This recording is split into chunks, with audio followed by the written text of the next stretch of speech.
Okay, now the topic is condensers and evaporators.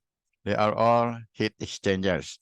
Okay, yung upper na yan nakita nyo sa cover picture is yung mga evaporator coils, pwede rin condenser coils. So itong part na to is yan yung may distributors, maliliit na tubes, that is evaporator. So itong kabilang side is condenser. So ito naman sa baba is yung it's either evaporator or condenser there na shell and tube. Okay. So water in, water out, then gas. So maraming klase yan.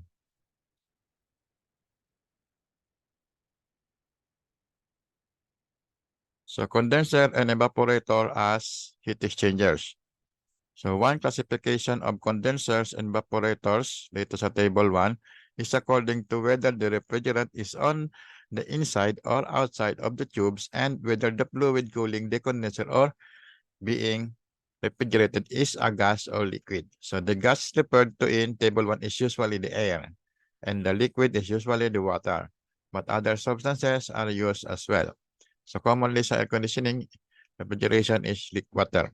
Some types of evaporators and condensers. So components, bawat condenser, andito yon, inside tubes, outside tube. So sa refrigerant, pag inside, siyempre yung gas outside. Pag outside tube naman yung refrigerant, so gas inside. So maraming terms yan. Sa evaporator naman, ganun din. Inside tubes, siyempre yung fluid mo outside. Ganun din. So pares lang siya. So may dito, parang cross, seldom used. So commonly used yung walang sign. So the most widely used type of condenser and evaporators are shell and tube heat exchanger figure 1 and the pin coil heat exchangers figure 2. So other types, meron tayong plate types sa mga bago ngayon, compact heat exchangers. So wala sa topic natin yan. Dito muna tayo sa common lang. So most widely used. Kasi meron ding mga types ng shell and tube, tulad nito, figure 1, na shell and tube lang talaga. So yan, makita mo lang is tubo, plain. So meron namang bago ngayon yung mga nakalagay is heat transfer tubes, yung mga compact, yung mga tubo na may mga pins inside and outside. So maliit yung ano nun. So out of topic natin yon, doon na yun sa heat transfer, advanced heat transfer na yan. So yun nga, yung table 1, ano yung combinations. So the reason is that the volume flow rate of gases are high relative to those of liquid and would result in high pressure drop if forced through the tube. So kadalasan, yung gases is nasa outside tube. Okay? Kasi nga yung volume niya. So liquid, alam niyo, ang density niya, mas mataas kaysa gases. And other rules. Kung kailan mo ilalagay yung gas sa inside tubes or outside tube o yung liquid sa inside or outside. Maraming consideration dyan. So nasa heat transfer na yan. So dito lang tayo sa common. So ito yung shell and tube, water-cooled condenser. Yan. Iba yung chiller. Ito yung condenser lang. Yung galing to sa compressor, papasok dito sa babaan daan, pataas. Ito yung, ano naman,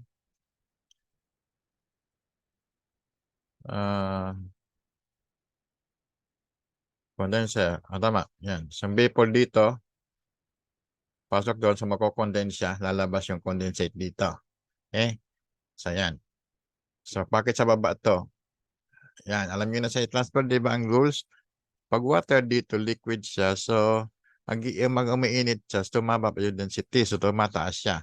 So, yan. So, para ito, umaangat siya dyan. So, lahat siya, makukovered siya bago lumabas doon. Kasi pag sa ibaba mo dinaan yung water, so, ibig sabihin, diretso siya, sa labas niya, kung vapors mo, may mga parts dyan na hindi tatama, hindi makukoveran.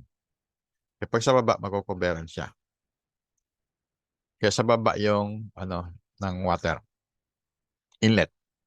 Yung gas sa baba kasi condensation. So ito namang air-cooled condenser. Nakita niyo naman lagi ito. Ang maliit nito yung sa split type. Diba? Kaya lang ito horizontal kasi malaking unit to.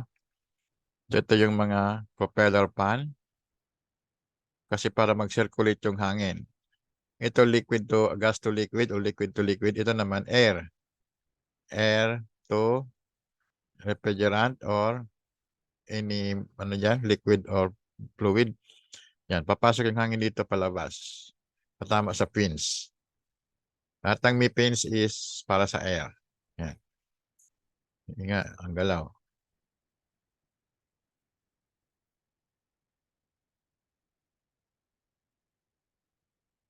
So, sa heat exchangers, una nating kailangan dyan hanapin is yung overall heat transfer coefficient.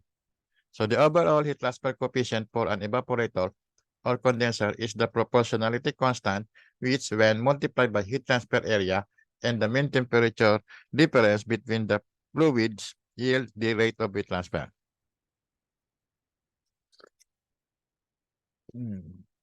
So dito sa mean temperature difference, ito yung tinatawag nating LMTD, log mean temperature difference, di ba? Now, if heat flows across a tube, as in figure 3, between refrigerant on the outside and water on the inside, for example, under steady state condition,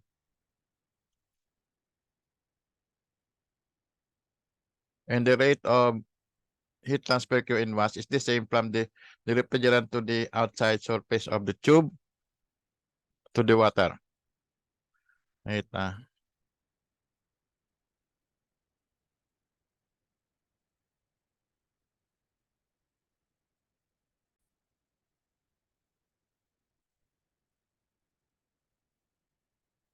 So, yun.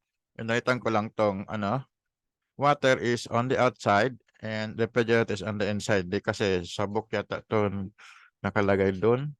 Kaya lang pig-repair niya sa figure 3. So, dito sa figure 3, yung liquid mo, chilled, yung water is outside and the refrigerant is inside. So, kaya pinalitan ko na lang. Alam niyo naman yung reference nito, di ba? So the expressions for Q and each of these heat transfer are respectively Q is equal to H sub O sa outside times E sub O times T sub O minus T sub OS. S is the surface. Q is equal to KX times AM times T sub O minus T sub IS. Okay? Yung to tube kasi maliliit kaya ito is ginamit lang is yung mean circumferential area. So Q is equal to HI A times I times T sub IS minus T sub I. Equations 1 to 3. Where Q is the rate of heat transfer. Watts. In watts. BTU per hour. Okay. H sub O is the heat transfer coefficient on outside of the tube. It's watts per meter squared Kelvin or BTU per hour square foot Fahrenheit. Then A sub O is the outside area of the tube. So that is the square feet. Okay. So consistent units. T sub O is the refrigerant temperature, degree C. Okay, pwedeng Kelvin kasi ano naman to, difference, di ba? T sub O is the temperature of outside surface of the tube. So iba yung sa surface. Okay, conductivity of tube metal, watts per meter Kelvin. Yan. So baka kunin mo thermal conductivity ng steam o nung refrigerant, hindi yon, kundi yung metal, normally copper. X is the thickness of the tube. O yan. Sa table, may thickness yan. Okay? Depende kung anong type ng tube mo. Type K, type L. T sub IS, yan. Inside surface. E sub N is the mean circumferential area of the tube. Yung isa, mean diameter. Yan. H sub I is equal to its heat transfer coefficient on inside of the tube. A sub I, inside area of the tube. Hindi ko nabanggitin yung units. T sub I is the water temperature. So ito yung basic equation ng heat transfer. So anong mga mawala dito? May temperature ko. Itong mga value ng heat transfer coefficient, ito na sa table to. Itong H sub O, H sub I ang di-discuss natin. To express the overall heat transfer coefficient, the area on which the coefficient is based must be specified. So saan ka magbe-base? Sa inside or outside? So two acceptable expression. Yan. Inside and outside. U sub O is overall heat transfer coefficient based on outside area.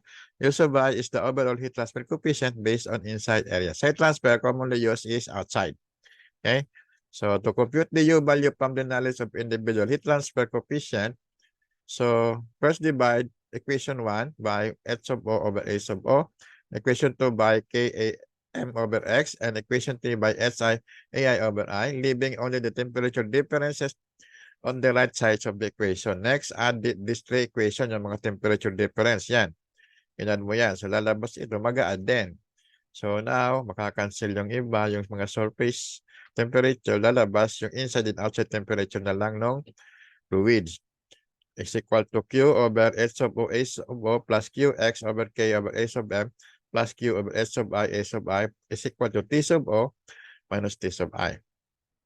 Alternate expression for T sub O minus T sub I are available from equation 4 and 5.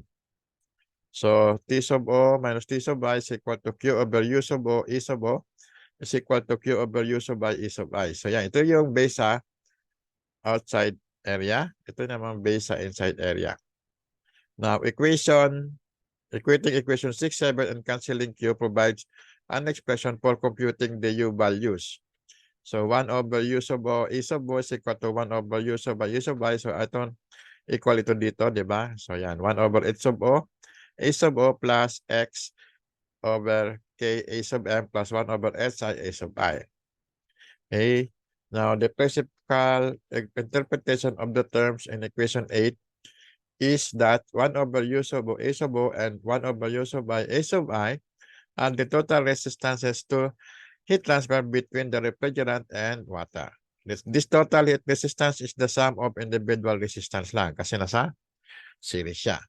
So, ng itong mga resistance niya, A, from the refrigerant to the outside surface of the tube, then to the tube, then from the inside surface of the tube to the water. So, wait, balik natin to, ha?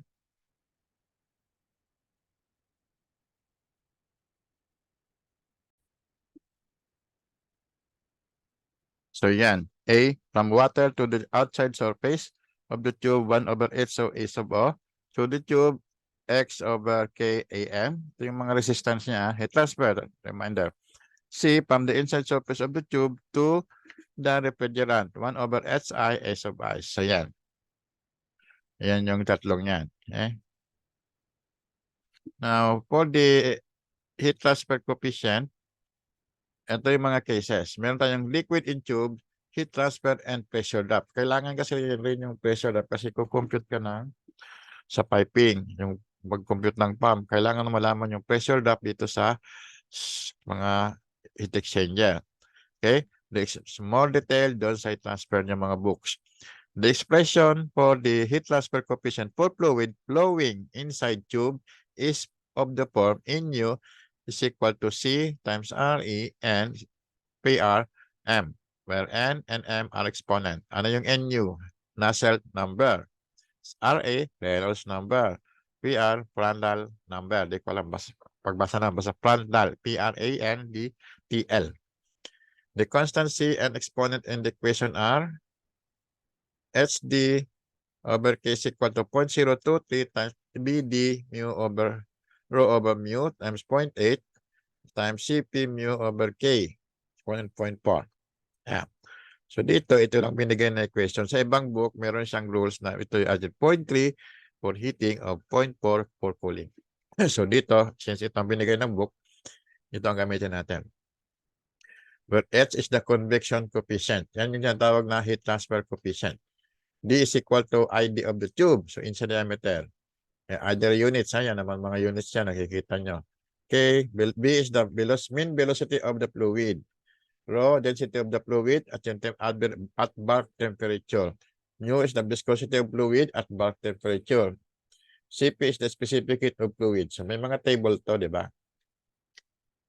Yan. Equation 9 is applicable to turbulent flow. Note. Which typically prevails with velocities and fluid properties experienced in most commercial evaporators and condensers. Kasi sa naman condensers may ano yan may limit, may minimum speed yan, velocity yung sa loob ng tube. So that is for turbulent flow. So example number 1. Para alam nyo paano gamitin.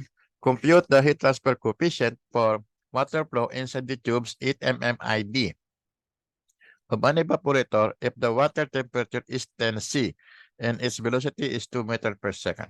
Okay, tama isa, evaporator kasi ang temperature niya is 10 C. Pag mataas ang temperature niya, so hindi siya evaporator, di ba? Condenser siya. So, the water B is equal to 2 meters per second. Ito yung mga given nyo.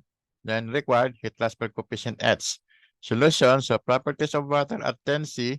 So, dyan sa likod ng book niyan, meron yan o other books. Sa internet, marami din ton. So, mu is equal to 0.00131 Pascal second. Rho is equal to 1,000 kilogram per cubic meter. K is equal to 0.570 watts per meter Kelvin. Cp is equal to 4190 joules per kilogram Kelvin. Okay. Dapat pamilya kayo sa mga paghanap ng mga value. Yeah?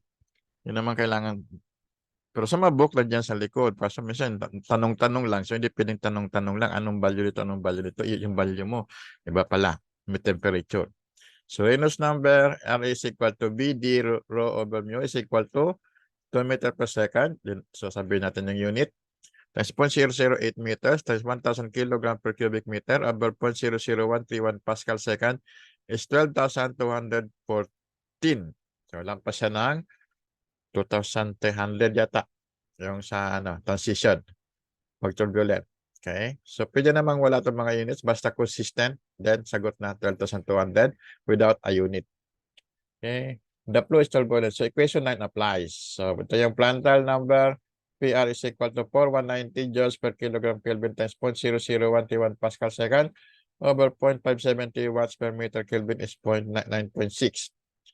So equation 9, so NU is equal to, kasi meron ng Prandtl, merong Reynolds. So 0.023 times 12,214 exponent 0.8 times 9.6 exponent 0.4 is 106. So yan. So ito is equal to sa, so di na HD over K. Yan. So HD over K, so H is equal to HD over K. NU, so H is equal to K NU over D. Diba? So, isa ka na, pa-improve na lang to. So, H equal to 0.570 watts per meter Kelvin over 0.008 meters times 106 is 7,592 watts per meter squared Kelvin. Okay? Pero sa solusyon nyo, ilalagay nyo in detail to.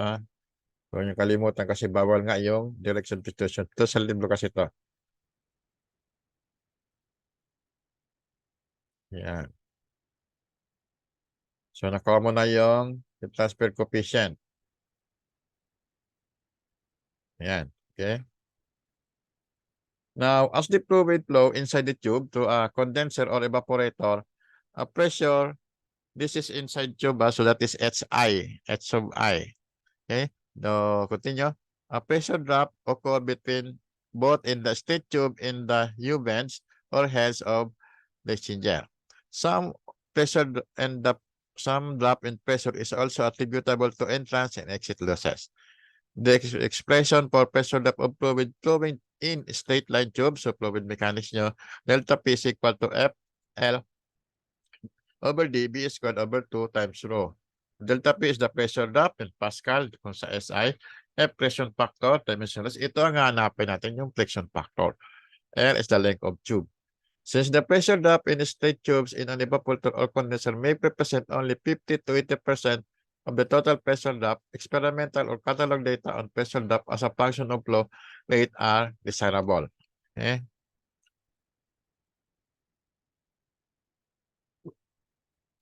Yan, may represent lang itong sa tube. So mas malaki yung minsan mas malaki pa yung sa mga fittings. Yan. So experimental or catalog data on pressure drop as a function of flow are desirable. So hanap pa ng mga catalog na may pressure drop doon sa mga fittings. So minsan naman sa equipment selection, so sa isang model ng heat exchanger, mayroon na siyang pressure drop. Depende yun, magbabara yun, depende sa mga property bang input.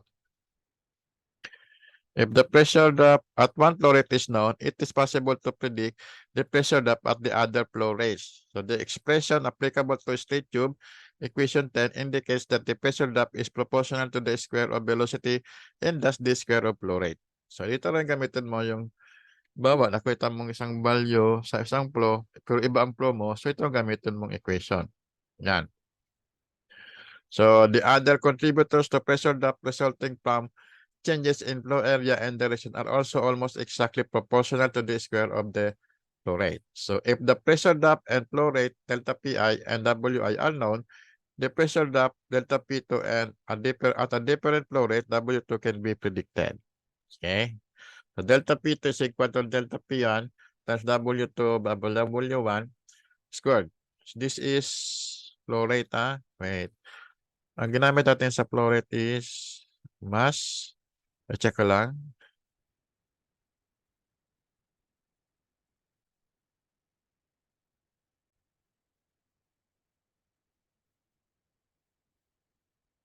So, ito na nga. Sa delta P2 is equal to delta P1 times M2 over M1 squared. This is the mass flow rate. Yung kasi ang ginagamit natin. Para di na magkalituan. So, next, same pa rin. Ito na, liquid in seal. So, kanina, liquid in tube. Ngayon, nasa shell naman yung liquid. In seal in tube, evaporator,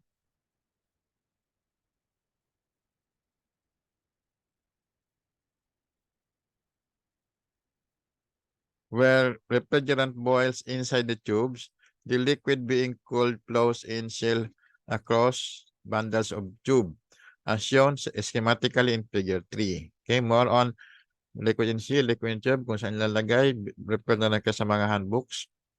So the liquid is directed by bubble so that it flows across the tube bundle many times and does not short-circuited from inlet to outlet. Yan, binabubble siya.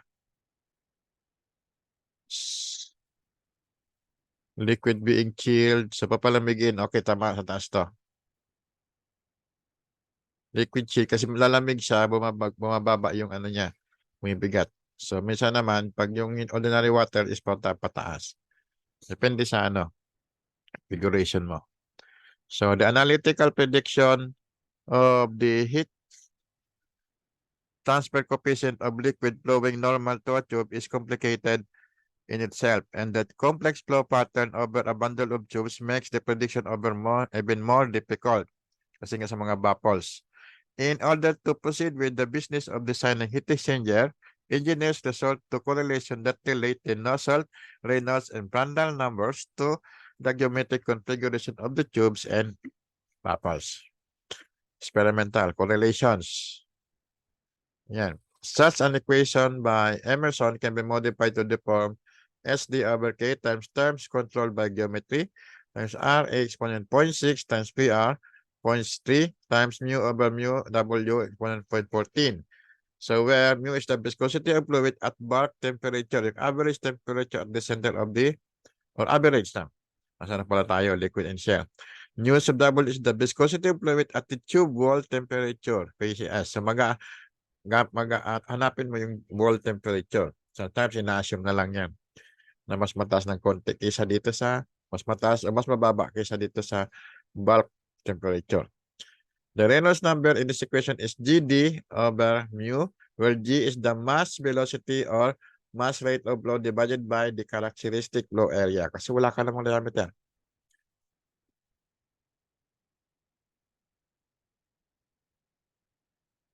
Is this GD?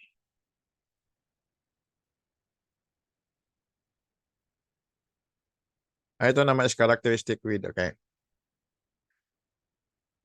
Hindi yung diameter. Dapat doon characteristic length. One important but simple realization emerges from equation 12 for a given evaporator or condenser when water flows in the cell outside the tube is so water side heat transfer coefficient is a constant times the flow rate exponent 0.6.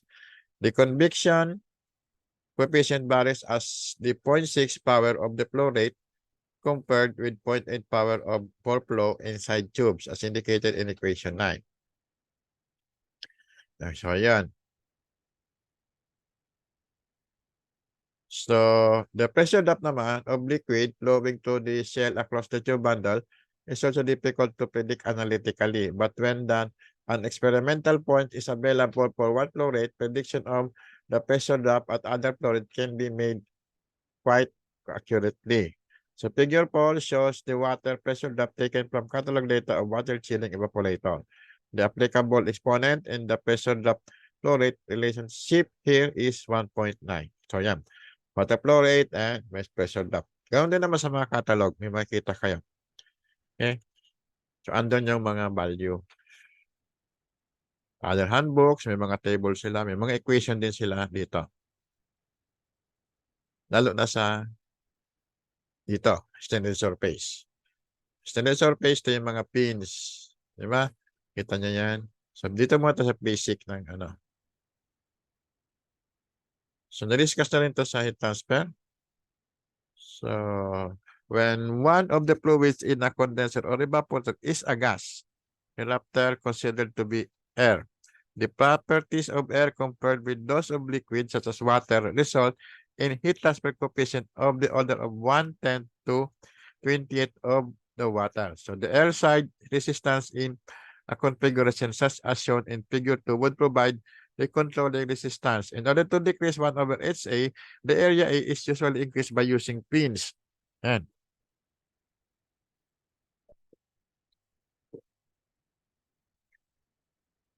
So para makuha mo ang overall, may transfer coefficient mo is mababa o mataas. Mababa na. So pagkuha mo ng area maliit. Pag wala kasing pins, ang laki-laki ng heat exchanger mo. So the bar pin shown in a figure 5 is a rudimentary pin whose performance can be predicted analytically and will be used to illustrate some important characteristics. Actually, hindi kanya ng itsura ng ano natin. Pero as a reference lang. Yan. Illustration some. Yan. To illustrate lang. The pins are of length L. So yung length in thickness 2y. The conductivity of the metal is K watts per meter Kelvin. And the air side coefficient is H sub F W over meter squared Kelvin. To solve for the temperature distribution through the pin, a heat balance can be written about an element of thickness dx. Heat element. The heat balance states at the rate of heat flow entering the element at position 1 from the end of the pin plus the that transfer to the element from the air equals the rate of heat transfer out of the element at position 2 towards the base. So for 1/2 of the width, ito tayo, 1/2 of the width, consider natin. And pin depth of C.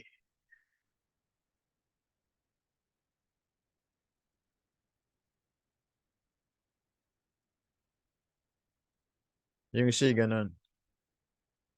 The heat balance in a symbol is K, Y, C times dt over dx 1 plus C dx HF times TA minus T plus KY C times dt over dx 2. Well, so wait.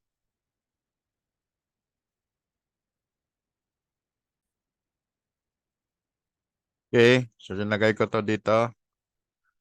Figure niya. So ulitin natin. For 1/2 a pin with ito 1/2 niya is Y. And a pin depth, may pagkanon is C. So makakancel din lang siya.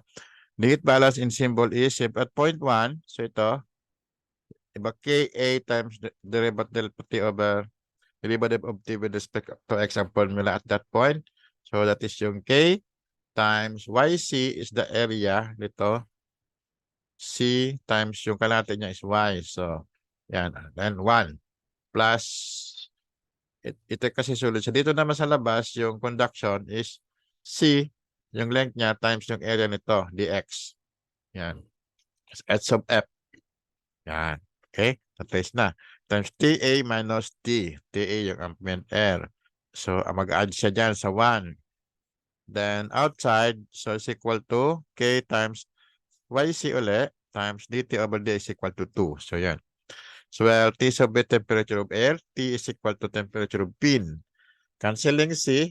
So, KY times derivative of T with respect to X2 minus derivative of T with respect to X1 is equal to dx times h sub f times Ta minus T. So for the differential length dx, the change in temperature gradient is, so ito is equal to derivative of x with respect to x, t with respect to x, times derivative of x times dx is equal to second derivative of t with respect to x equal to dx. So wait, tama.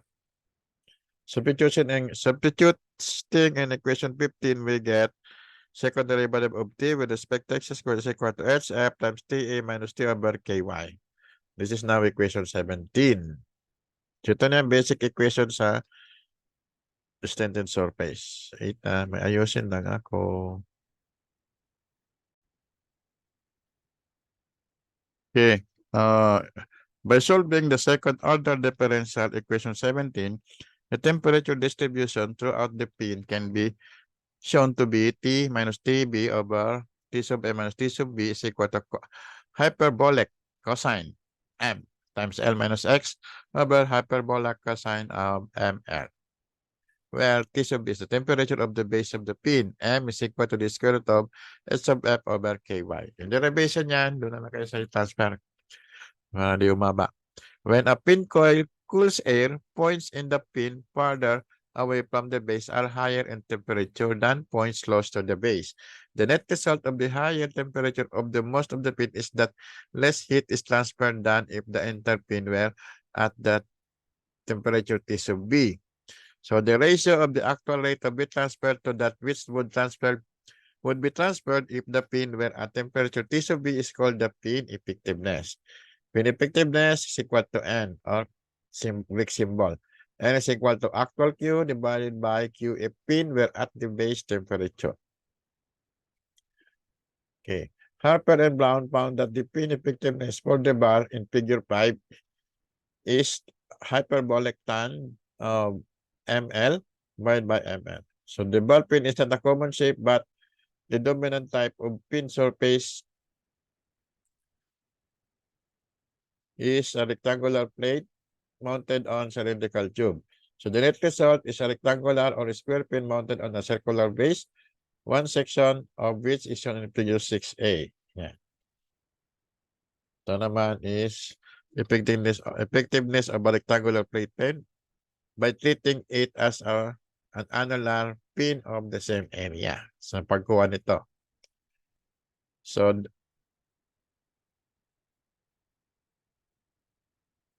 now, the pin effectiveness of the rectangular plate pin is often calculated by using properties of the corresponding annular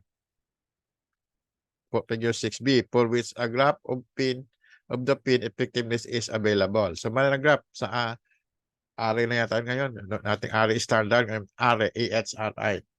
Meron silang mga curve doon ng effectiveness. And available yun sa mga handbook. So the corresponding annular pin has the same area and thickness as the plate pin it represents. Yeah.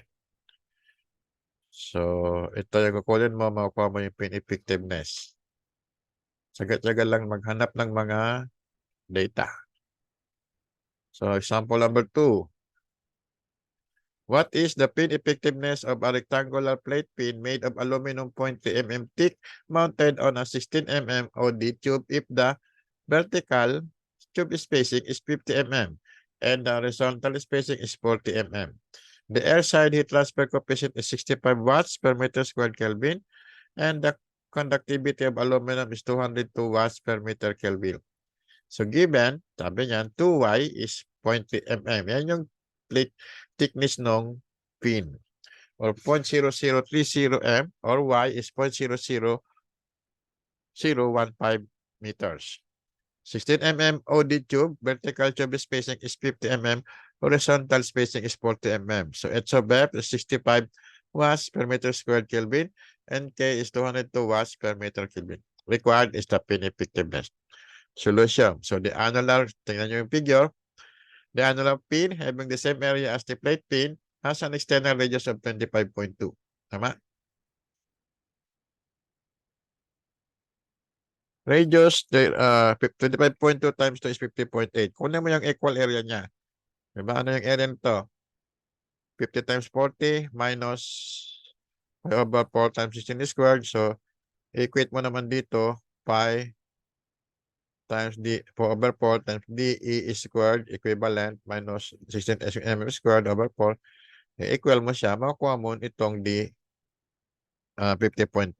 Okay?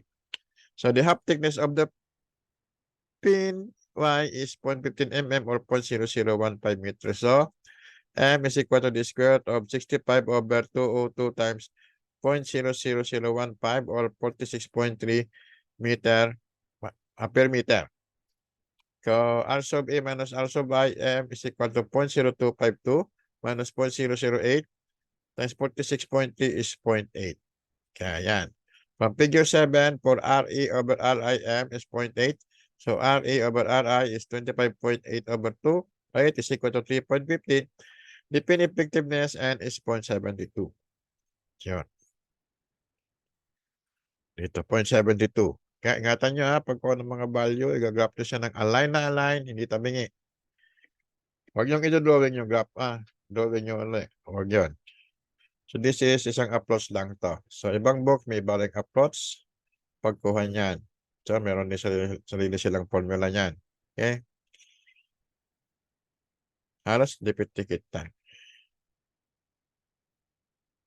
Now, what now? The air side Now, the air side area of the pin condenser or evaporator is composed of two portions. The prime area and the extended area, A sub E, is that of the pin. Since the prime area is at the base temperature, it has a pin effectiveness of 1.0. It is to the extended surface that the pin effectiveness less than 1.0 applies. So, ito yung equation 8. Dati, for magiging equation 20. 1 over U sub O, A sub O, is equal to 1 over U sub by A sub I is equal to 1 over SF times A sub P plus N times A sub E plus X over K A sub M plus 1 over SIAI.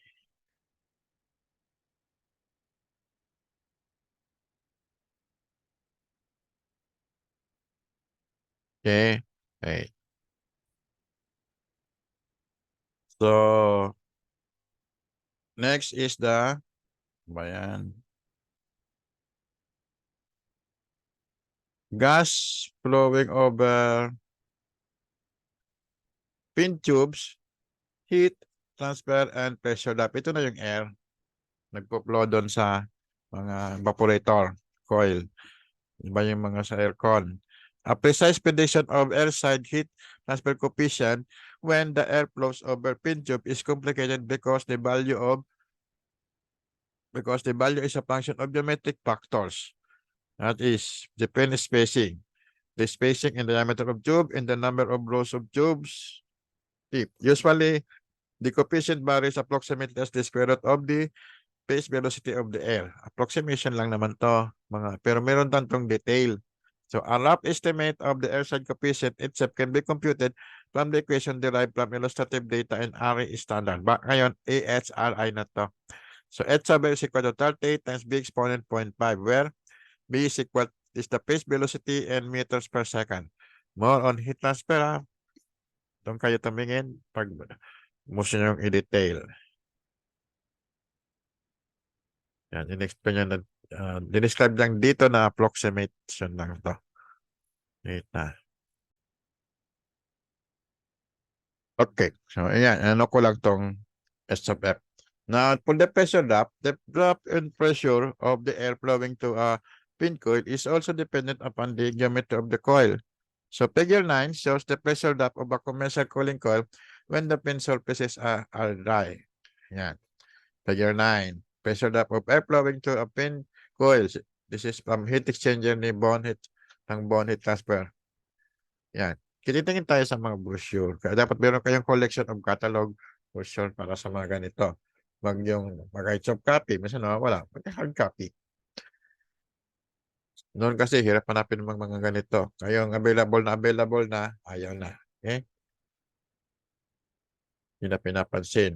So magtatanong na lang, anong formula? Walang formula dyan. So as expected, the pressure drop is higher for coils with larger number of pins, okay, per meter tube length. The ordinate is the pressure drop per number of rows of the tubes deep. So the values would be multiplied by 6 for 6 rows, for example.